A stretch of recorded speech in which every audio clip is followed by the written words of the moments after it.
So, welcome back to another episode of Reboot. And thank you for all of the comments, the likes, the subscribes to the last visit to Gokke Temple and the video that we made.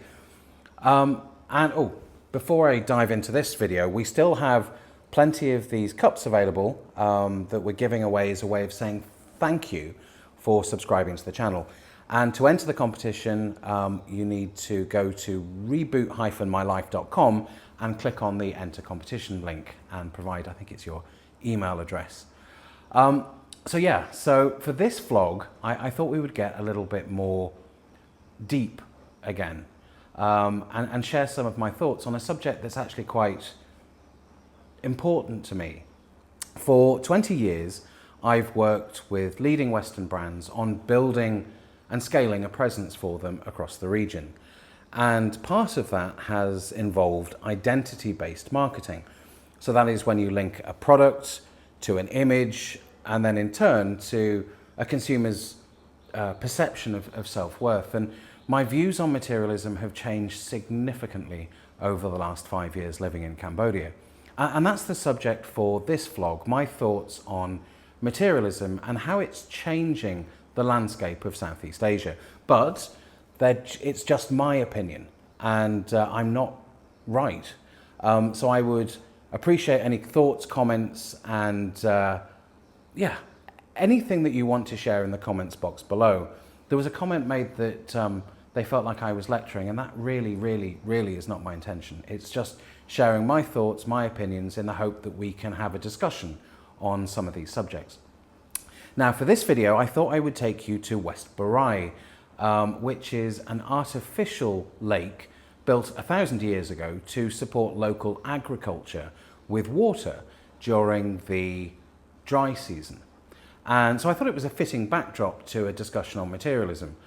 And for the first time, I got a boat from West Barai over to the island in the middle to have a look at the restoration work that's going on an 11th century temple. So I'll show you that work as well. So I hope you enjoy the video. As I said, just my thoughts, my opinions, and I would really like to hear yours. But until the next one, thank you. What if I told you the most dangerous form of colonization isn't the one that arrives with weapons, but with aspirations? What if the conquest isn't of land, but of identity? I believe a new kind of coloniser has entered Southeast Asia. Its tools are not flags or soldiers, but fashion labels, smartphones, mall culture and social media algorithms. Its power is not in domination, but in desire. And while Thailand has already opened the door wide, Cambodia stands in a more fragile, precious place on the edge of a decision. And this isn't about nationalism or resisting progress. It's about asking, what are we replacing our values with? And that's why I'm calling this video Asia for Sale, because across the region, values are being traded for trends, spirituality for surface, culture for consumption. And the price? It's not just what we pay, it's who we become. Colonialism used to arrive by ship, with uniforms, with treaties, with violence. But in the 21st century, it arrives through branding. It's packaged in slick ad campaigns, lifestyle aspirations, smart devices, and global fashion drops. Colonization used to take land, now it takes identity, and it does it with one simple lie. You're not enough unless you consume. This new colonization doesn't fight you, it flatters you. It tells you you deserve more, should have more, can be more, if only you buy in. What was once enslaved bodies now enslaves the mind, and the most dangerous part? We invited it in. And now we're not just seeing Western brands on billboards, we're watching a continent auction off its cultural soul. So welcome to Asia for Sale, where temples become tourist props, where traditions are trimmed down for content, and where even rebellion is monetized. This is the new colonization, and its reach is deeper than geography, it's psychological. Thailand was never colonized by the West in the traditional sense. No armies, no treaties, no flags. But Western materialism has made its mark there, as it has in so many parts of the world. Not through force, but through influence. Not through occupation, but through aspiration. The phrase Land of Smiles wasn't a cultural truth, it was a tagline crafted by tourism campaigns in the 1980s, a brand identity, a way to make the country more appealing to international visitors. Today, temples coexist with shopping malls, cultural heritage sits alongside consumer trends, and across Bangkok we see the same symbols of modern aspiration found in Western cities. There's over 120 shopping centres, more than any Western capital. A skyline of malls, condos and aspirational billboards influences live streaming fashion drops in front of luxury storefronts. Luxury consumption is on the rise, even as average wages remain modest and household debt exceeds 90% of GDP. These are not criticisms unique to Thailand, but part of a broader global story about consumer pressure. And with that pressure comes deeper challenges. Mental health issues are rising, especially amongst young people navigating expectations and image. Anxiety and burnout are becoming more common as performance increasingly replaces presence. There's also a noticeable trend towards cosmetic enhancements, often motivated not by superficiality, but by a quiet discomfort with one's natural identity, a desire to align with an ideal shaped far beyond Asia's own borders. And when people reshape their faces to fit a foreign ideal, it's not vanity, it's grief over being told that you're not enough. And this isn't about judgment, it's about observation. And the question it raises is this: what happens when a culture looks outward for validation instead of inward for meaning? So I think Thailand reflects the tension that many countries face, how to embrace the future without losing the spirit of who they are. And that's why this story isn't about one country, it's about a continent, it's about Asia for sale. Materialism, the obsession with image, consumption and status, is not Asian. It didn't come from Buddhist soil, it didn't emerge from traditional values or ancestral teachings. It was imported from the West. It came wrapped in dreams, the American dream, the modern lifestyle dream, the influencer dream. It didn't demand obedience, it seduced. It said be more, have more, show more. And what used to be extracted by conquest is now extracted by consent. This is not cultural exchange, this is replacement disguised as aspiration. And here's the part that still gets me.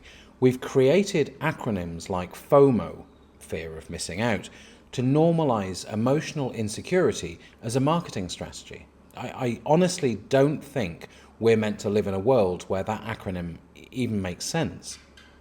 Progress is not the problem, but when we stop asking what we're trading for it, then I think we've lost the plot. In chasing global trends, many countries are outsourcing their own value systems. Presence is replaced by performance, stillness replaced by stimulation, family replaced by image. I saw it recently in Hong Kong. I took a younger colleague up Victoria Peak. The view was incredible, the history deep. But the second she got her perfect Instagram photo, she turned and said, "Shall we go back down now?" And I think that's what this system does. It makes moments disposable. It makes places performative. It makes experiences hollow. And it's not just tourists, it's all of us, even locals in their own cities, sometimes feel like actors in a globalised script. I remember going to a Khmer family's gathering outside of Siem Reap. There was no furniture in the house, just mats, laughter, food and time. No one was rushing off, no one was taking selfies, just presence, just being. It felt richer than any business dinner I've ever attended. And that's what we risk losing, the wealth that isn't visible, the success that can't be posted. Spirituality used to be rooted in stillness, in devotion, in simplicity, in letting go. But in a materialistic world, stillness doesn't sell. Devotion looks outdated, simplicity is mocked. Spirituality becomes a product, a brand, a lifestyle accessory. You'll find mindfulness apps with subscription models, crystals marked on TikTok, and yoga retreats more focused on selfies than silence. But the core of it, the quiet, the questions, the inner searching, gets lost. We stop asking, who am I? What do I believe in? what gives me peace? And instead we ask, how do I look? Am I on trend? What can I post next? I've met young people who can recite affirmations from Instagram Reels, but have never sat in silence for more than 10 minutes, not once. And it's not their fault, it's the system, a system that sells the symbols but erases the soul. And this is what happens when you put Asia for sale. You lose the part of Asia that can't be bought. Cambodia isn't perfect, no country is. But when you compare it to places already deep into consumer culture, the difference is striking. Cambodia still feels real. You walk through a village and you'll see families cooking over open fires, grandmothers sweeping courtyards at dawn, kids laughing with no phones in their hands, people working not to impress, but simply to live. And this isn't nostalgia, this is presence. Yes, modernity is arriving, malls are being built, TikTok is growing, young people being targeted, but the core values, family, community, humility, they still hold.